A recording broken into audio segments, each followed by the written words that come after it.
అంటే ఎవరు అనుకుంటున్నారు? కేవలం ముస్లింలకి ప్రభువు కాదు అల్లా సకల లోకాలకే ప్రభు. ఎవరైతే ఈ ఆకాశాలను సృష్టించాడో, ఎవరైతే ఈ భూమిని సృష్టించాడో, ఎవరైతే భూమి ఆకాశాల మధ్య ఉన్న సమస్తాన్ని సృష్టించాడో ఆయనే అల్లాహ్. లౌ కాన ఫీహిమా ఆలిహతున్ ఇల్లల్లాహ్ లఫసదతా ఫసుబ్హానల్లాహి రబ్బిల్ అర్షి అమ్మా యసిఫూన్. ఈ భూమి ఆకాశాల వ్యవస్థలో ఒక్క అల్లాహ్ తప్ప ఇతర దేవుళ్ళు కూడా ఉండి ఉన్నట్లయితే అప్పుడు భూమి ఆకాశాల వ్యవస్థ చిన్న భిన్నమైపోయి ఉండేది. లైస కమిస్లిహి షైఉన్ వహువ సమీఉల్ బసీర్. దేవుడి రూపాన్ని పోలిన రూపం ఈ సృష్టిలో ఏదీ లేదు, ఎక్కడా లేదు. దేవునికి రూపం ఉన్నది, కానీ దేవుడి రూపాన్ని పోలిన రూపం మరొకటి లేదు. సృష్టి లోపల ఉన్న మనము సృష్టికి బయట ఉన్న దైవాన్ని చూడగలుగుతామా? తండ్రి లేకుండా పుట్టిన ఈసా అలైహిస్సలాం గొప్పతనం కాదు, కానీ తండ్రి లేకుండా ఈసా అలైహిస్సలాంని పుట్టించినది అల్లాహ్ యొక్క గొప్పతనము. ఈసా అలైహిస్సలాం అల్లాహ్ యొక్క సూచనలలో ఒక సూచన. దేవుడు ఒకడే ఉన్నాడు, ఆయన అల్లాహ్. అల్లా అంటే ఆరాధనకు అర్హుడు. ఆయన తప్ప మరొక దేవుడు లేడు. ఆయనే సమస్తాన్ని సృష్టించినవాడు. ఆయన పుట్టినవాడు కాదు, ఆయన సమస్తాన్ని పుట్టించినవాడు. ఆయనకి మరణం లేదు, ఆయన సమస్తానికి మరణాన్ని ప్రసాదించేవాడు. ఆయన ఉపాధి గ్రహీత కాదు, సమస్తానికి భోజనాన్ని ఏర్పాటు చేసేవాడు. అలాంటి గొప్ప దైవాన్ని వదిలి మనం ఎవరిని దైవాలుగా చేసుకున్నాం? ఎవరిని మనం అర్థిస్తున్నాం? وقالوا اتخذ الرحمن ولدا لقد جئتم شيئا إدا تكاد السماوات يتفطرن منه وتنشق وتخر الجبال هدا أن دعوا للرحمن ولدا وما ينبغي للرحمن أن يتخذ ولدا. కరుణామయుడు నుండి అల్లా ఎవరినో కుమారుడుగా చేసుకున్నాడని వారు అంటున్నారు. ఎంత ఘోరమైన విషయాన్ని వారు కల్పించి తెచ్చారు.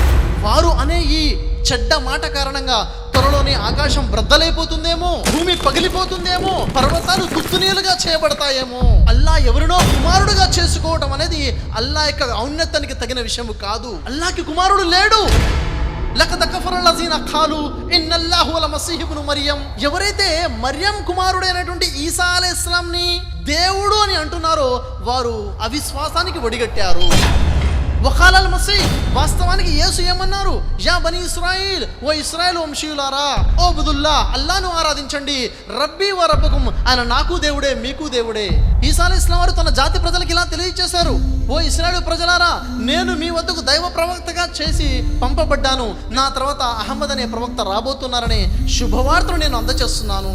అహ్మద్ అనే ప్రవక్త రాబోతున్నారనే శుభవార్త ప్రజలకి ప్రవక్త మూసారు తెలియజేశారు. మానవులు రాళ్ళు ఇంధనం కాగల నరకం నుండి రక్షించుకోండి, మిమ్మల్ని మీరు రక్షించుకోండి. ఒకే ఒక దేవుడు ఉన్నాడు, మనం చేతులతో తయారు చేసుకునే ఈ విగ్రహాలు దైవాలు కాదని రకరకాలుగా చెప్పడం మొదలుపెట్టాం. వారు పెడుతున్న షరతు ఒకటే, మీ ధర్మాన్ని వదిలేయండి, దేవుడు ఒక్కడనడం మానేయండి, ప్రవక్త ముహమ్మద్ వారి ప్రచారం ఆపేయాలని. మీరు నా ఒక చేతిలో సూర్యుడిని ఒక చేతిలో చంద్రుడిని తెచ్చి పెట్టిన ఈ సందేశం నేను ఆపను, ఎందుకంటే ఇది అల్లాహ్ యొక్క సందేశము. నన్ను అల్లాహ్ ప్రవక్తగా ఎన్నుకున్నాడు, ప్రజలని రక్షించే బాధ్యత అల్లాహ్ నా మీద పెట్టడం జరిగింది. ఈ సందేశాన్ని అందించడం ద్వారా ప్రవక్త ముహమ్మద్ని హింసించడం మొదలుపెట్టారు. ప్రవక్త ముహమ్మద్ వారు నమాజ్ చేస్తుంటే వారి మీద సాష్టాంగంలో ఉన్నప్పుడు ఒంటె యొక్క పొట్టను పేగులు తీసుకొచ్చి వారి మీద పెడవేసేవారు. ఆ బరువుకి ప్రవక్త ముహమ్మద్ వారు కుప్పకూలిపోయేవారు. ప్రవక్త ముహమ్మద్ వారు రోడ్డు మీద నడుచుకుంటూ వెళ్తుంటే ఆ రోడ్డు మీద గాజు పెంకులు విసిరేవారు, ముళ్ళని విసిరేవారు, నానా రకాలుగా ఇబ్బంది పెట్టారు. ఒక రోజు కాదు, 2 రోజులు కాదు, ప్రతిరోజు ఇలా హింసిస్తుంటే ప్రవక్త ముహమ్మద్ వారు ఎప్పుడు కూడా వారిని ఏ పల్లెత్తు మాట కూడా అనలేదు. ప్రజల యొక్క పరలోకం గురించి ఎప్పుడు ఆలోచించినటువంటి ప్రవక్త ముహమ్మద్ సల్లల్లాహు అలైహి వసల్లం.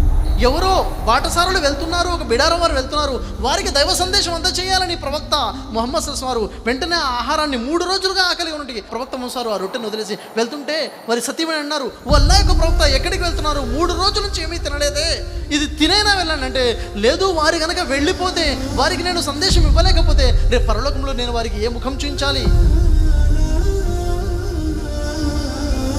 ప్రవక్తలందరికన్నా అతి ఎక్కువగా కష్టాలు ఎదుర్కొన్నటువంటి ప్రవక్త ఎవరైనా ఉన్నారంటే ప్రవక్త ముహమ్మద్ సల్లల్లాహు అలైహి వసల్లం. ప్రవక్తలందరికన్నా అతి ఎక్కువ సహనాన్ని వహించిన ప్రవక్త ఎవరైనా ఉన్నారంటే ప్రవక్త ముహమ్మద్ సల్లల్లాహు అలైహి వసల్లం.